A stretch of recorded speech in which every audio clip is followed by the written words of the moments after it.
Hágase un favor, lea la Biblia para que no te escandalices, por favor. Cuando leemos la guerra santa contra los madianitas, la orden era exterminar a todos, absolutamente a todos. Pero Moisés le dijo a los jefes de estas guerras que tendrían que dejar con vida a las mujeres.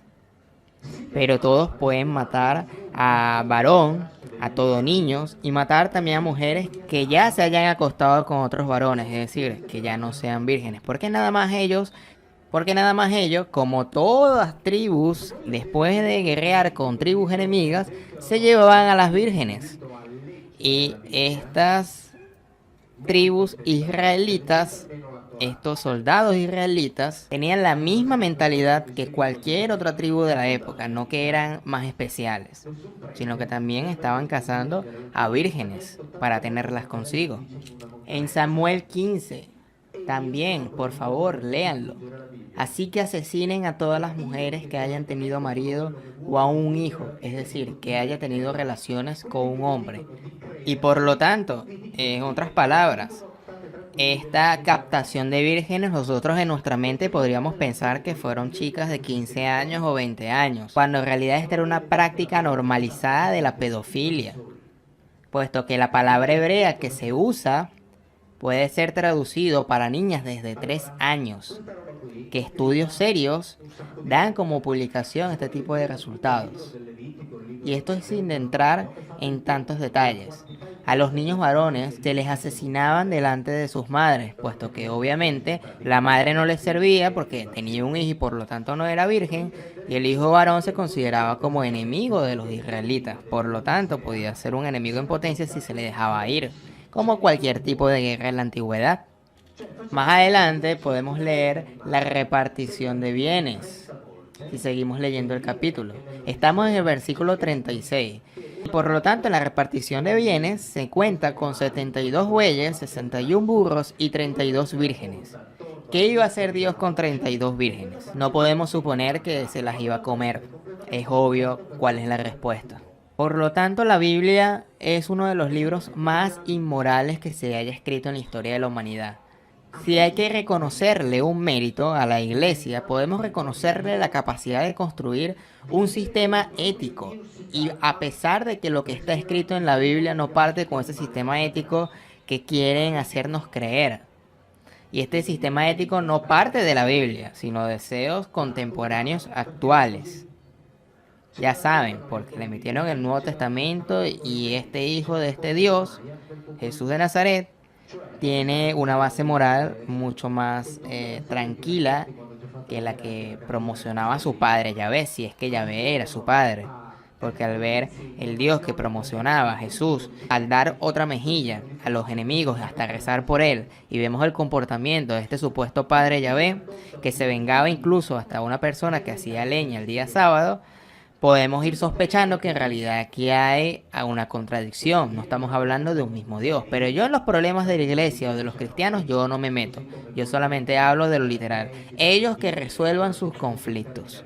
Y claro, si seguimos leyendo también podemos encontrar cuando hay infidelidad, a ambos deberían ser muertos. Si encontramos a una mujer uniéndose sexualmente con un animal, a ella la sentencian con la muerte. Si seguimos leyendo, tenemos ama al prójimo como a ti mismo. Qué curioso. Ahora vamos a ver quién es el prójimo, puesto que ahora hay una idea errónea de que el prójimo en la Biblia es para todo el mundo, de que todo el planeta es el prójimo, cuando en realidad eso no es así. Puesto que el prójimo, como ya había explicado, es simplemente los que estaban dentro de la tribu. Pero para otras tribus enemigas, ahí sí podían robar, violar, matar, capturar, hacían de todo. Obviamente para ellos el prójimo no eran esas otras tribus, ni mucho menos cabía la palabra perdón, sino pura venganza. Y ese era el sistema ético, como ya les dije, muy distinto a lo que enseñaba luego Jesús de Nazaret. Y puesto que entonces el prójimo era el vecino tuyo, por lo tanto era el que estaba en la otra carpa, el que estaba al lado de ti. Pero la orden era ir a la guerra y exterminarlos a todos. a los de las otras tribus, empezando por la mujer y a los niños. El próximo, el que pertenecía a nuestro grupo, entre nosotros, no debemos hacernos estas cosas entre nosotros. Pero nosotros, de hecho, en los mandamientos está escrito, no matarás. Ahora bien, el rabino David Ben-Dor y escribe con razón que esa traducción es errónea, porque no está escrito no matarás en el sentido de no matar a nadie. No, no, no, no, no. No matar en el sentido de que no matarás con intención a tu vecino. Y dice que basándose en estas traducciones erróneas, los cristianos y los judíos han sido cargados con un sentimiento de culpa absolutamente injustificado. Porque matar, como se ve en la Biblia y como hizo los profetas de ellos, claramente sí se puede. Y definitivamente sí pueden hacerlo. Por ejemplo, en una guerra sí pueden. Que cuando tienes que usar la violencia no puedes sentir culpa. Tú puedes matar a la otra persona si la otra persona te puede hacer daño o te amenaza tu vida. No hay ningún sentido de culpa. Esto fue traído luego por los cristianos por el hecho de incluir el Nuevo Testamento y hablar ahora que Jesús de Nazaret involucra al prójimo como mucho más allá del concepto que tenían los judíos. Pero eso antes no era así. Igualmente esto aplica para aquel mandamiento que indica no desearás la mujer de tu hermano o de tu prójimo. Nuevamente, no desearás la mujer de tu vecino, de tu propio clan, pero tú sí puedes en guerra robar la mujer de tu otro prójimo, incluso robar las vírgenes como ya hemos visto. Entonces el sistema moral en esta situación no aplica, como ya hemos visto. Y si nos pretenden vender un sistema moral ético, de respeto al prójimo, hay que decirles con todo respeto de que eso en la Biblia no existe. No existe en el Viejo Testamento. Y obviamente los cristianos, para minimizar, dice que con la venida de Jesús de Nazaret se quita. La ley ya no va a prevalecer, puesto que la única ley sería Cristo. Pero si vemos en Mateo, claramente nos indica Jesús que la ley no se va a abrogar ni se va a omitir, sino que Él se va a encargar de cumplir hasta la última yod, hasta el último acento, hasta la última letra. Entonces no me venga a decir que la ley del Antiguo Testamento no es válido, porque el mismo maestro de los cristianos indica que la ley debe de cumplirse hasta la última letra. Por lo tanto, aquí hay una gran contradicción donde obviamente yo no me meto, porque yo no me encargo de teología, yo me encargo de la traducción de lo que dice la Biblia. Ya luego, si quieren creer una cosa u otra a causa de interpretaciones, sea libre de hacerlo. Yo no voy aquí a atentar contra su fe, pero por lo menos si van a interpretar, tomen en cuenta lo que está escrito literalmente. El problema es que no leen la Biblia, ni siquiera leen la Biblia de casa. Leen en acompañamiento de ministros, pastores, padres, etcétera, que les guían a lo que a ellos les conviene que usted lea. Pero en ningún momento le va a guiar a aquellos pasajes que atenten contra su doctrina y mucho menos que atenten contra su negocio. Y ese es el problema que tenemos. Entonces obviamente este sistema de los mandamientos era unos mandamientos de reglas para llevar una convivencia dentro de estos campos de adiestramiento paramilitar que Moisés estableció por orden de Yahvé para intentar construir un ejército para una campaña de conquistar territorios enemigos que no les pertenecían. Y así que dentro de esos campos de adiestramiento era para habilitar la anarquía, donde obviamente reina y donde debería reinar el orden, usando un sistema de amenazas como por ejemplo lo podemos leer en Deuteronomio, donde indica que un hijo rebelde puede ser apaleado y puede ser sentenciado a muerte. Un hijo desobediente lo pueden lapidar. Entonces lean la Biblia, por favor, y van a ver que los mandamientos no eran cosas que reglamentos militares, porque Moisés era un hacedor, era un militar, conquistador. Tenemos que reconocer entonces el mérito de la iglesia y de las religiones en el sentido de haber tomado estos mandamientos y haberlos transformado en un sistema ético y moral que vale para todo el mundo. Pero ese sistema ético que está escrito ahí no es para todo el mundo, es para la nación de Israel, está destinado a los israelitas. Por eso los judíos no aceptan el sistema cristiano.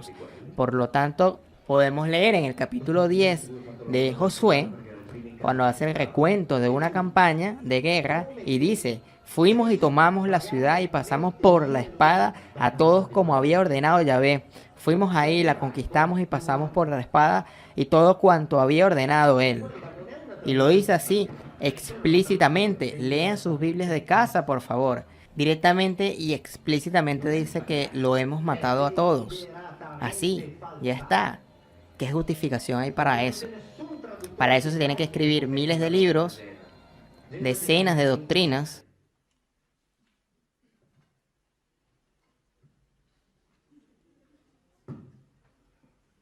Y formas para darle una buena imagen y tratar de maquillar todo ese tipo de cosas. Pero la gente no lee, sino que deja que otros lo lean por ellos. Y ese es el gran problema. Hay una técnica que yo uso y es: vamos a fingir o hacer de cuenta de que esto es cierto. Y simplemente esto significa: vamos a mantener la mente abierta. La verdad nos hará libres. Sin embargo, dice otro libro de la Biblia, sí, cuando nos libera de las falsedades más evidentes, como las inventadas por la teología cristiana, que evidentemente nos hace, como sabemos, ofertas en el supermercado de las religiones, porque aquí hablo de religiones ahora. La espiritualidad es evidentemente otra cosa. Yo no me ocupo de la espiritualidad. Por lo tanto, yo no hablo de eso en su lugar, ya que un sistema religioso se construyó sobre la Biblia. Así que estoy hablando de eso. Y allí estamos realmente en el supermercado, en el sentido que basta con ver lo que sucede dentro de las religiones cristianas. Es decir, todo y su contrario sucede, y por lo tanto cada uno es, en esta falta de verdad, libre para elegir. Y la única indicación que puedo dar es: no elijan lo que se considere más verdadero, porque no sabemos lo que es, pero elija lo que le haga vivir mejor, porque al fin y al cabo eso es lo único que importa.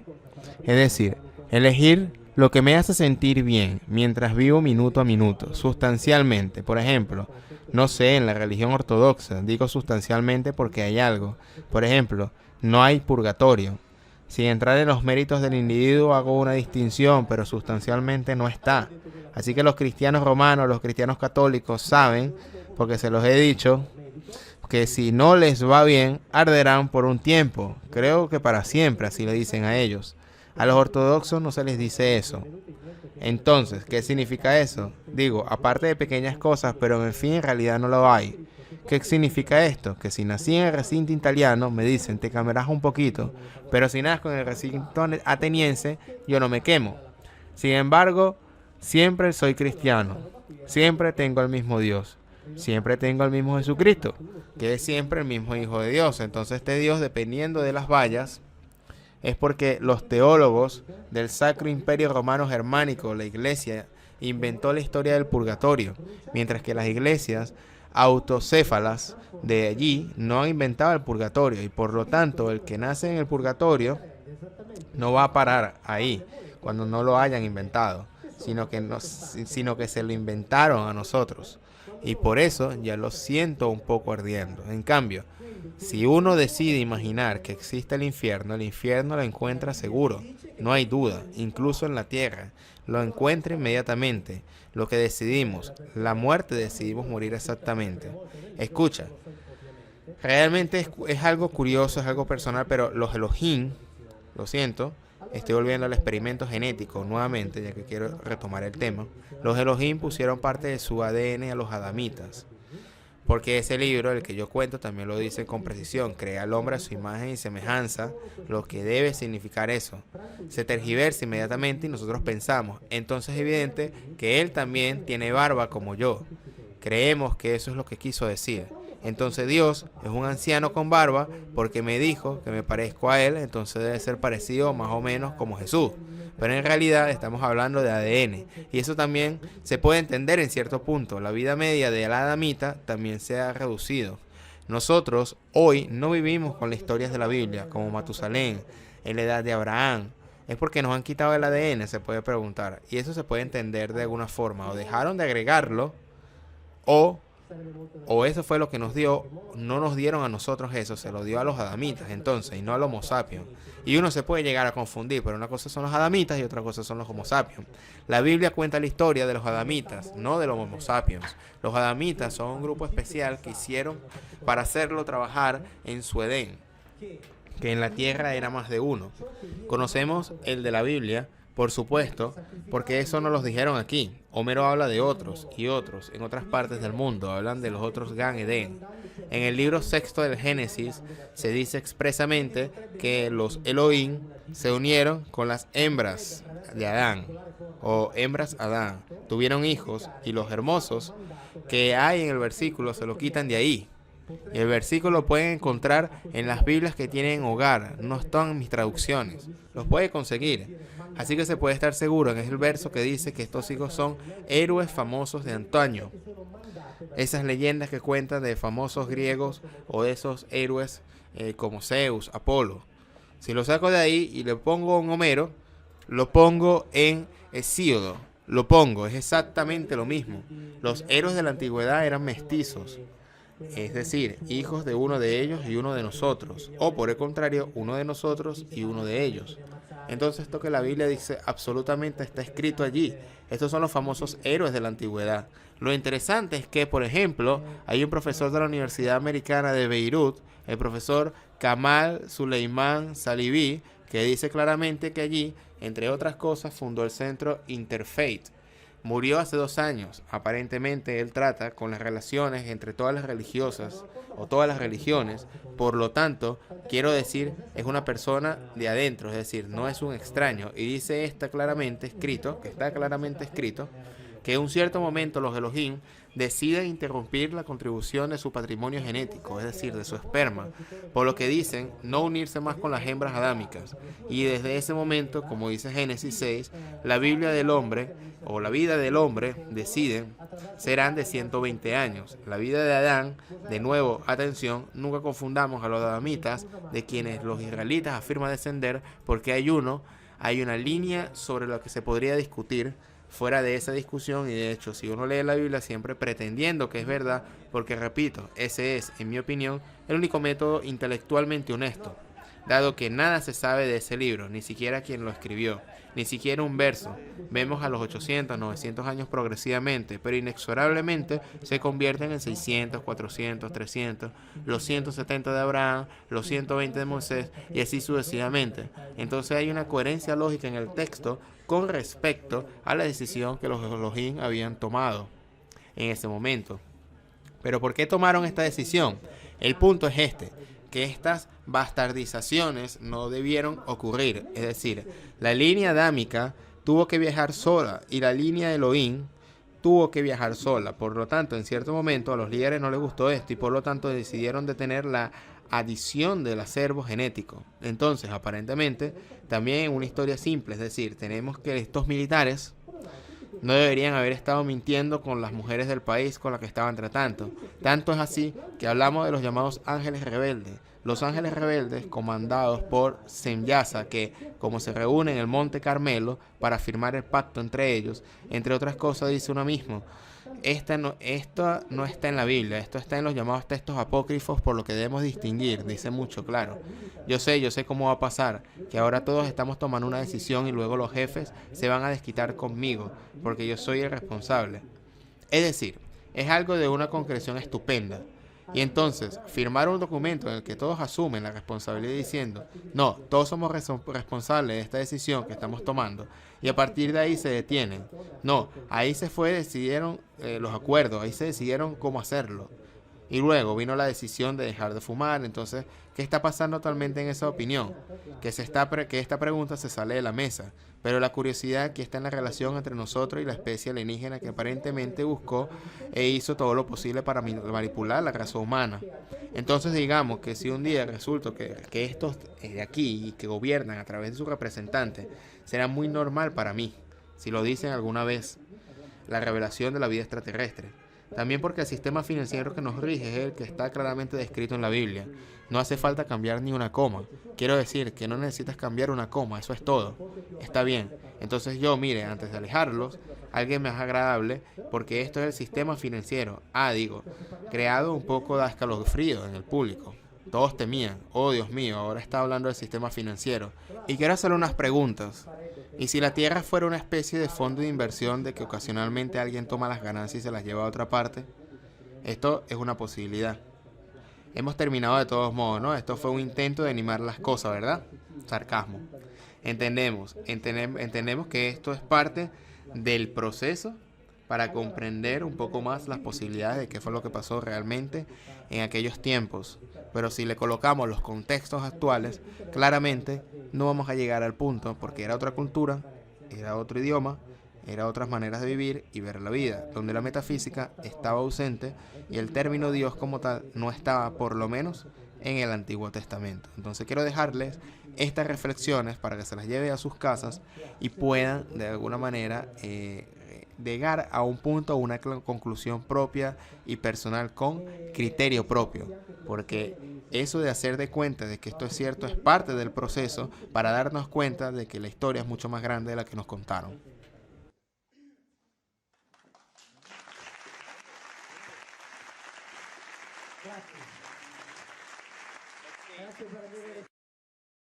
Bienvenidos a su espacio de Proyectorión y esta será la primera clase, una breve explicación de varias cosas que hemos estado compartiendo aquí en el canal de Proyectorión y quiero detenerme a explicar de manera más pausada quizás cosas que están en confusión, que no se entienden, cosas muy nuevas, incluso en contra de la doctrina emergente, ya sea el cristianismo o el mismo judaísmo, de la mano tanto de académicos como Mario Sabán, Antonio Piñero, César Silva y obviamente Mauro Viglino, que le hemos dado un espacio bastante amplio de sus varias conferencias. Y en esta oportunidad, como primer video de estas clases cortas de 10 a 15 minutos, vamos a explicar como punto de partida la famosa explicación de Elohim. Elohim sale en la primera frase del Génesis. Elohim Bereshit bara Elohim. En el principio, Dios creó, pero esta se traduce como Dios en singular. Cuando ya de la mano de Mauro Viglino y de otros estudiosos, incluso como César Silva, explica que Elohim no es o no significa la palabra Dios, sino que significa dioses o poderosos. Entonces voy a compartir pantalla en este momento, la voy a compartir para incluso ustedes se pueden dar cuenta en una búsqueda rápida, sin ir a libros, sin ir a cuestiones más extensas, que pueden llegar a estas mismas conclusiones. De todas maneras, al final de este video, en la descripción, te dejaré varios links para ampliar a profundidad el tema, por lo menos de este primer video, que van a ser varios. Es decir, este va a ser el primero como introducción de varias clases que vamos a tener así más cercanamente. Así que voy a compartir pantalla en este momento. Aquí ya sale compartida. Y como primer término, tenemos que si buscamos la palabra Elohim tal cual en Google, vemos Elohim es el plural de Eloa. Listo. Y aquí te está diciendo que Elohim es un plural de la palabra Eloa. Eloa viene siendo como la palabra Dios y Elohim viene siendo la palabra dioses.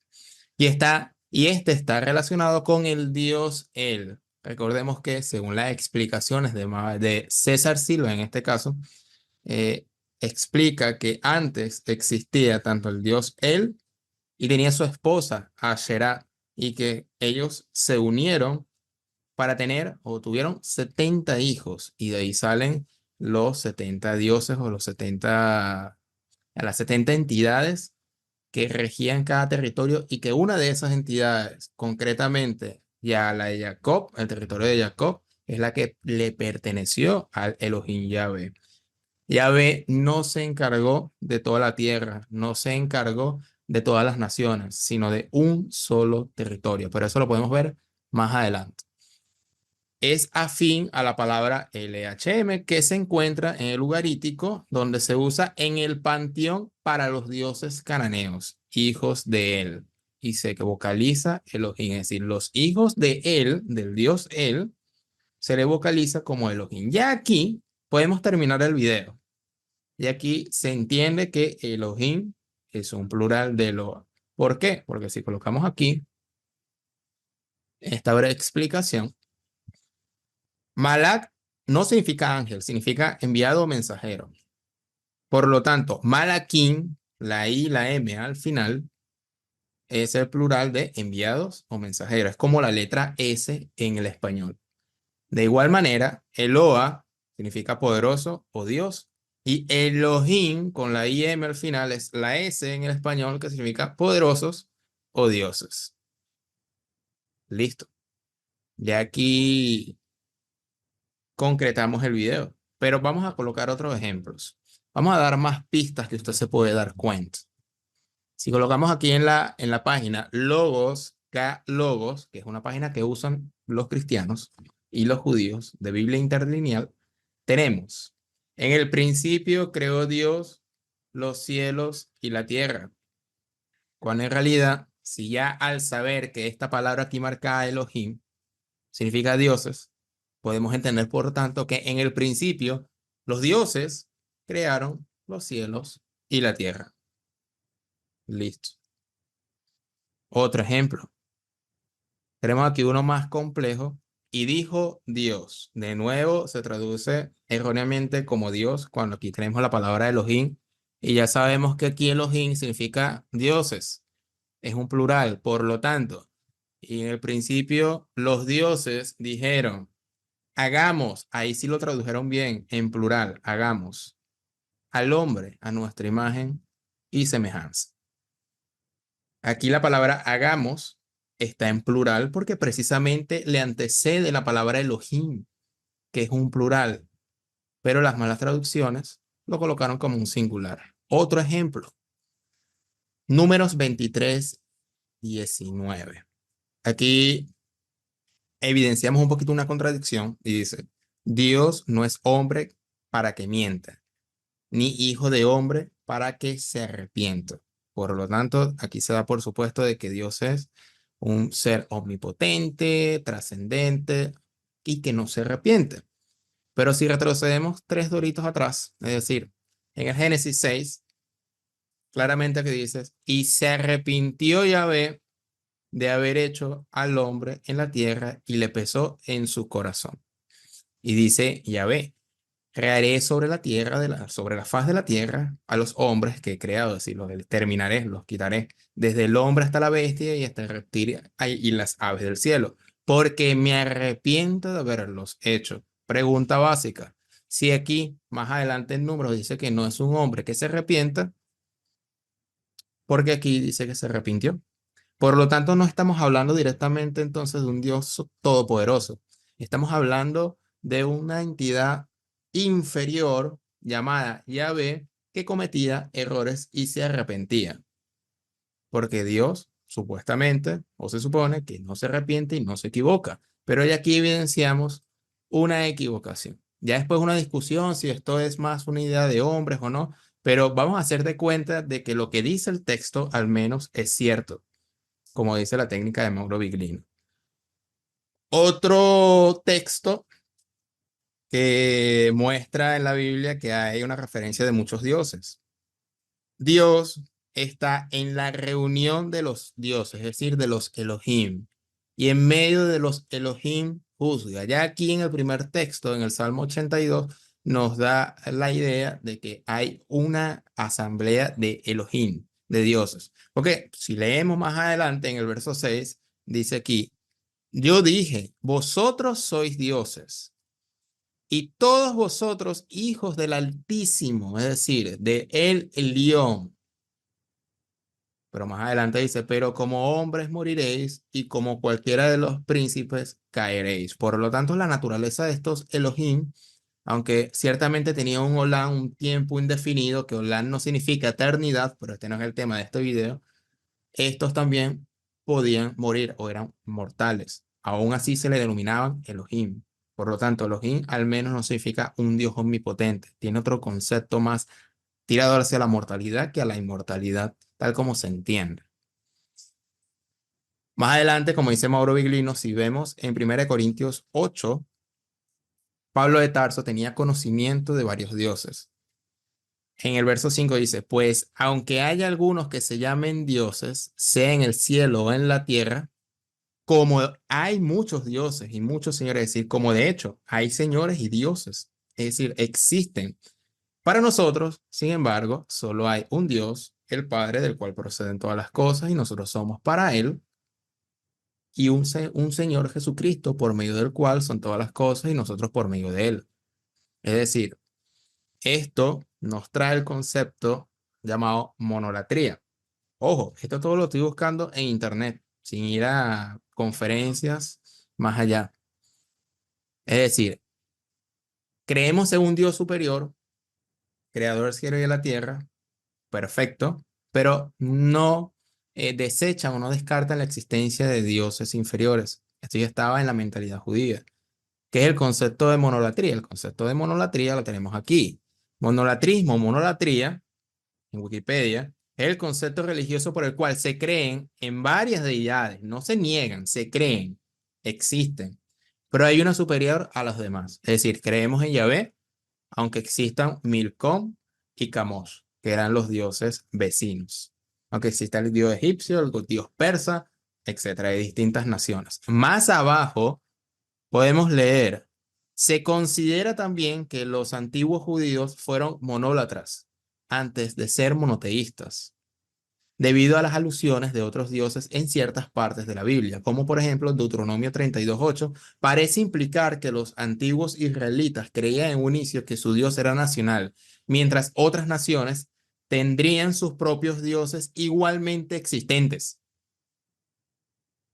Ojo, si esto lo leemos solo, podemos opinar, no, eran dioses, ídolos de barro, de piedra, pero eso no es así, porque entre los pueblos se creían realmente de que había dioses existentes. ¿Cómo lo podemos a ver en eso? Un solo ejemplo nada más y con esto podemos terminar. Vemos en Génesis, y esto Mauro Viglino lo explica, esto lo vamos a poner en la conferencia que explica todas estas cosas, tanto lo de César Silva como Mauro Viglino en distintos links aquí en la descripción. Vamos a Génesis 31, vamos al verso 51 y fíjense cómo no se está tratando de un Dios real versus un Dios de piedra o un Dios de arcilla, del cual no se tendría que haber ningún respeto, porque si mi Dios es verdadero, no puedo competir contra un Dios de arcilla. Es absurdo. Fíjense aquí. Dijo más Labán a Jacob, he aquí este majano, es decir, este territorio, y he aquí esta señal que he elegido entre tú y yo. Testigo sea este majano y testigo sea esta señal, que ni yo pasaré este majano o esta señal contra ti, ni tú pasarás esta señal o este majano, ni de esta señal contra mí para mal. Es decir, vamos a hacer un pacto de que tú no vas a pasar para acá y yo no voy a pasar para allá. En el 53 dice, el Dios de Abraham y el Dios de Nacor juzgue entre ustedes, el Dios de sus padres. Es decir, tanto mi Dios es existente, pero tu Dios es existente. Claramente, si le cambiamos la terminación Dios a Elohim, el Elohim de mis padres con el Elohim de tus padres, es decir, el Dios y el Dios, algo aparte, están en igualdad de condiciones. Hay un respeto entre los mismos dioses, incluso entre los mismos israelitas o los mismos judíos.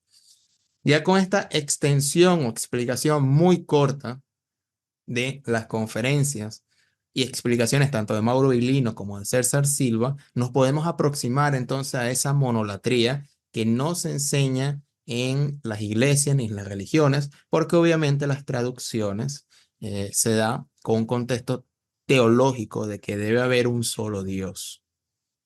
Y esto nada más es un trato al Antiguo Testamento, porque si metemos el Nuevo Testamento, obviamente se coloca una cuestión más confusa, porque en este caso, en el lado del cristianismo, se da a entender que hay que unir el Nuevo Testamento con el Viejo Testamento y que es una lectura lineal e infalible.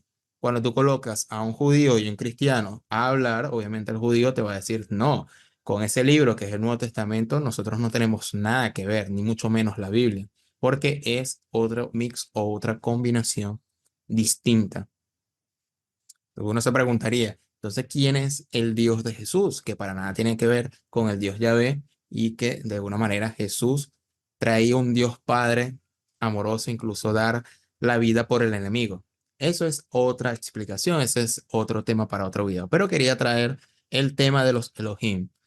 Aquí tenemos, por ejemplo, como fuente, lo voy a colocar aquí, este video de César Silva de los plurales en Génesis, porque se usa a nosotros. Aquí lo explica 1 hora 24. Ojo, esto es investigación. Tenemos también aquí su canal, Biblia sin mitos.